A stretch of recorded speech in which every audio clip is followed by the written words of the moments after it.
हास्तियो बेलायखिनो बेकारनि जोंजाल गोबां अंजाक जुदा जुदा तांबेदेगो सेबक नाहानानि हबै केफेक मानि खनै आकार मुं बांजाक भारतीय जनता पार्टीनि हापांनि बिसिसिनि बैसोआ अ जोंजाल ते अ सानमुं रगनो तैनाय एप्रिल तालनि पाइथाक हातिबारनि सिमि मार्च तालनि पुइला हातिबार जरा कायजार हांकर थांगै हांकरफानि थानि डेपुटेशन याफार जागनाय नै साख्लायखा DYFI TYF नि बोखाक्तै कक्टमा थुनायनि बान्दा ख्लायै फासलो आगरतला मेलारमा छात्र जुब भवन साख्लायखा DYFI हास्ते तांफां नबारुन देव এবং টিএফের পক্ষে আপনাদের সবাইকে অভিনন্দন।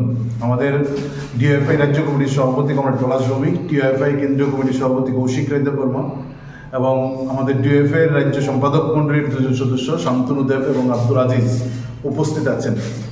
আমরা মূলত যে বিষয় নিয়ে আজকে সাংবাদিক সম্মেলন আহ্বান করেছি, আপনারা ইতিমধ্যেই জানেন যে মূলত কর্মসংস্থানের দাবিতে দুর্নীতি, জঙ্গলের রাজত্ব অবসানের প্রশ্নে এবং রাজ্য জুড়ে ভয়াবহ যে নেশা এবং নেশায় কারবারিদের বিরুদ্ধে প্রশাসনকে কঠোর পদক্ষেপ গ্রহণের দাবি জানিয়ে আমরা দুদফার ব্যাপক কর্মসূচি সমস্ত অংশের মানুষকে নিয়ে আমরা গোটা রাজ্যে সংগঠিত করেছি ইতিমধ্যেই।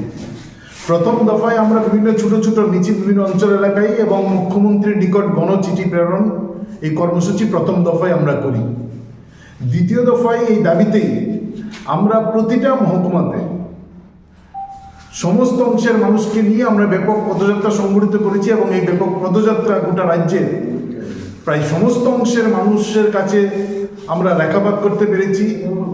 ব্যাপক অংশের নতুন ছেলেমেয়েরা এই প্রশ্নে আমাদের মিছিলে সামিল হয়েছেন, পদযাত্রায় অংশগ্রহণ করেছেন এবং এই পদযাত্রা যখন সংগঠিত করি তখন রাজ্যের বিভিন্ন অংশের নানা স্তরের মানুষের দিক থেকে আমাদের কাছে আহ্বান ছিল। অনেকে আমাদের উপদেশ দিয়েছেন, প্রস্তাব দিয়েছেন যে আমরা যে দাবিতে এই লড়াইটা করছি এই লড়াইটা যেন আমরা আগামী দিনে জারি রাখি, নানা প্রশ্নে যেন মানুষকে নিয়ে এই লড়াইকে আমরা তীব্র করি। এই ভাবনায় আমরা দুটা সংগঠন ডিএফ এবং টিএফ আমরা আলোচনা করে ঠিক করেছি আমরা তৃতীয় দফায় আন্দোলনে আমরা যাব এপ্রিল এবং মে মাসের মধ্যে এবং সুনির্দিষ্টভাবে বেকারদের কর্মসংস্থান, তার বাইরে প্রান্তিক মানুষের কাজের সুযোগ তৈরি করা, তার সঙ্গে গোটা রাজ্যে যে ভয়াবহ দুর্নীতি এবং জঙ্গলের রাজত্ব চলছে তার অবসান করানো এবং গোটা রাজ্য নেশায় ভাসিয়ে দেওয়া হচ্ছে পরিকল্পিতভাবে সরকার এবং শাসক দলের দিক থেকে।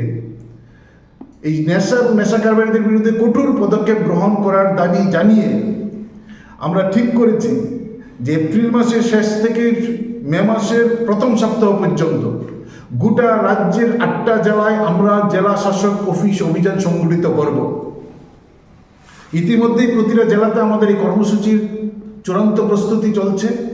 আমরা শুধুমাত্র নির্দিষ্ট তারিখে জেলা শাসকের অফিস অভিযান কর্মসূচি না, তাকে কেন্দ্র করে ছোট ছোট বাজারে নানা ধরনের কর্মসূচি আমরা সংগঠিত করা শুরু করছি এই সময়ের মধ্যে। ফলে আমরা মনে করি যে আমরা যে দাবিতে লড়াই করছি এই দাবিগুলো এই সময় রাজ্যের প্রতিটা মানুষের সবচেয়ে গভীরতর সমস্যা, জ্বলন্ত সমস্যা, এই সমস্যার সমাধানের প্রশ্নে আমাদের লড়াই এবং এই লড়াই আমরা সব অংশের মানুষের সহযোগিতা আমরা চাইছি। আমরা দেখছি যে এই রাজ্যের বিজেপি সরকার আসার আগে 2017 সালে তারা রাজ্যে ঘুরে ঘুরে মিথ্যার বন্যা ভাসিয়ে দিয়েছিলেন এবং রঙিন একটা ফুলঝুরি তৈরি করেছিলেন। 7 লক্ষ বেকার এবং লক্ষ লক্ষ শূন্যপদ। এই কথা যখন বলে সরকারে আসতেন 2019 সালে বিধানসভায় প্রথম বিজেপি সরকার অধিবেশনে মাননীয় তৎকালীন বিধায়ক সুদম দাসের এক প্রশ্নের জবাবে সেদিন বলা হয়েছিল, বিধানসভায় তথ্য দিয়েছিলেন রাজ্যের মোট শূন্যপদের সংখ্যা হচ্ছে মাত্র 17,000। 2019 সালে বিজেপি সরকারের 2018 সালে বিজেপি সরকারের প্রথম বিধানসভা অধিবেশনে যে রাজ্যের মোট সরকারি দপ্তরের শূন্যপদ হচ্ছে প্রায় 17,000। আর এই মার্চ মাসে 2025 সালের মার্চ মাসে যে তথ্য আমাদের রাজ্য সরকার দিয়েছেন, সরকারের মন্ত্রী বিভিন্ন দপ্তরে দিয়েছেন, সেখানে শূন্যপদের সংখ্যা হচ্ছে প্রায় 50,000। প্রায় 50,000 শূন্যপদ এবং সেখানে আমরা দেখেছি যে শিক্ষা দপ্তরে শুধুমাত্র 10,000-এর উপর শূন্য পদ পড়ে আছে, নিয়োগ করছেন না সরকার। এই কথাগুলো নিয়ে যখন রাস্তায় নামছি আর একই সাথে যখন আমরা স্লোগান তুলছি নেশার বিরুদ্ধে কঠোর ব্যবস্থা গ্রহণ করতে হবে, তখনই দেখছি আমাদের রাজ্যে যারা বেকারদের নিয়ে কর্মসংস্থানের কথা বলেন না, যারা নেশার বিরুদ্ধে একটা শব্দ উচ্চারণ করেন না, শাসক দলের লেজুর ভিত্তি যারা করেন, তারা ক্ষিপ্র হয়ে যান আমাদের বিরুদ্ধে এবং তারা ক্ষিপ্র হয়ে তারা উন্মাদের মতন করে নানা দিক থেকে আমাদের উপর আক্রমণ করেন।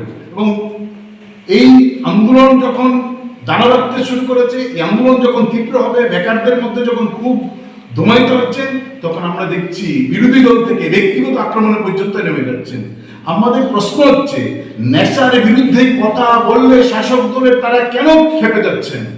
কর্মসংস্থানের দাবিতে ডিএফআই কথা বললে, টিএফ কথা বললে তারা কেন খেপে যাচ্ছেন? কি কারণ? নেশার বিরুদ্ধে তারা কথা বলতে কেন ভয় পায়? নেশার বিরুদ্ধে আমরা কথা বললে তারা কেন আক্রমণ করেন? আমাদের কর্মসূচিতে কেন হামলা করেন? ব্যক্তিগত আক্রমণে কেন লিপ্ত হন? ফলে তাতে স্পষ্ট হয়ে যাচ্ছে ঠাকুর করে কেড়ে। ফলে আমি কলা খাইনি এই অবস্থার মধ্যেই শাসক দল আছেন। ফলে আমরা মানুষের কাছে আহ্বান করব যে আসুন, ডিএফটিএফ এর আহ্বানে জেলা শাসক অভিযান আমরা আহ্বান করেছি। প্রতিটা মিছিলে সমস্ত অংশের মানুষ রাস্তায় নামুন, কাজের দাবিতে, জঙ্গলের যত অবসান, নেশায় ডুবছে ত্রিপুরা রাজ্য, ভাসিয়ে দেওয়া হয়েছে। আর দুর্নীতি মহাকরণ থেকে পঞ্চায়েত, এডিসি, ভিলেজ, কোনো জায়গায় দুর্নীতির এক মহাকুম্ভে পরিণত হয়েছে। সেই প্রশ্নে আমাদের মিছিলের লাইনকে লম্বা করুন, ডিএম অফিস অভিযানকে সফল করুন, এই আহ্বান জানিয়ে আমরা এই প্রেস মিটে আহ্বান করেছি। শূন্যপদ, ডাক্তার শূন্যপদ প্রায় 13 থেকে 1400-এর মতো। সেখানে এই যে একটা পরিস্থিতি তৈরি হয়েছে, বেকার সংখ্যা দিনে দিনে বাড়ছে, সরকার নিয়োগ করছেন না, যেখানে নিয়োগ হচ্ছে সেখানে দুর্নীতির নানা রকম গন্ধ পাওয়া যাচ্ছে, নানা রকম বিষয় উঠে আসছে। ফলে এইরকম একদিকে শূন্যপদ পড়ে থাকছে, শূন্যপদ অ্যাবলিশড হচ্ছে 1 বছর পর পর, এই শূন্যপদ পূরণ করছেন না। এখন আমরা দেখলাম গত কয়েকদিন আগে কল্যাণপুরে একটা জনসভায় রাজ্যের মাননীয় মুখ্যমন্ত্রী তথা শিক্ষামন্ত্রী যে ঘোষণা দিয়েছেন, রাজ্যের শিক্ষিত বেকারদের কাছে আরো একটা ভয়ঙ্কর দিক তিনি খুলে দিয়েছেন। তিনি জনসভায় ভাষণ দিয়ে বলছেন যে আমাদের রাজ্যের শিক্ষার গুণগত মান উন্নয়নের জন্য তিনি কোচিং সেন্টার করবেন এবং এই কোচিং সেন্টারে টেন্ডার দিয়ে বহিরাজ্য থেকে শিক্ষক তিনি নিয়োগ করবেন।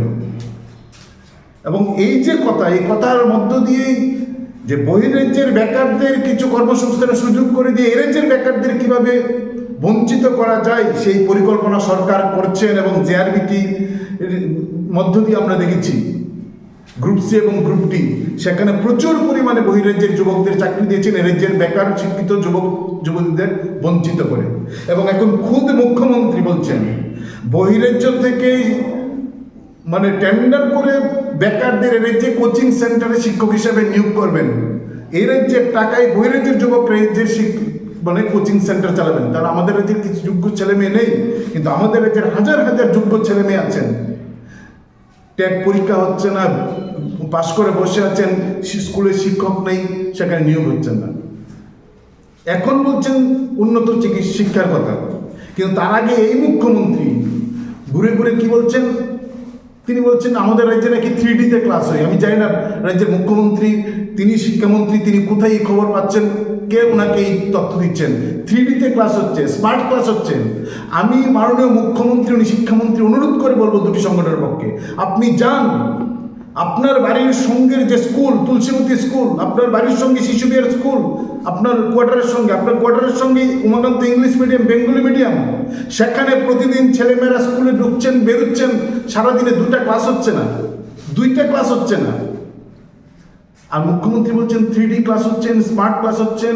এখন এই কথা বলে এখন বলছেন উন্নত শিক্ষার জন্য বাইরে থেকে বেকারদের আনবেন এখানে কোচিং করার জন্য।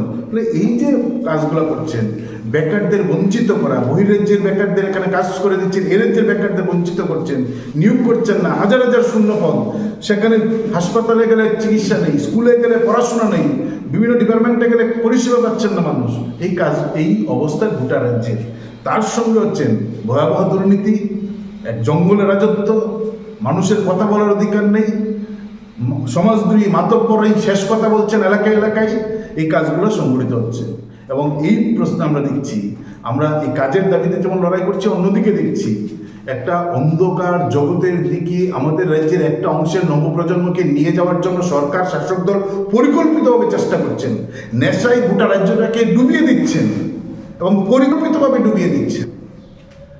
এর বিরুদ্ধে আমরা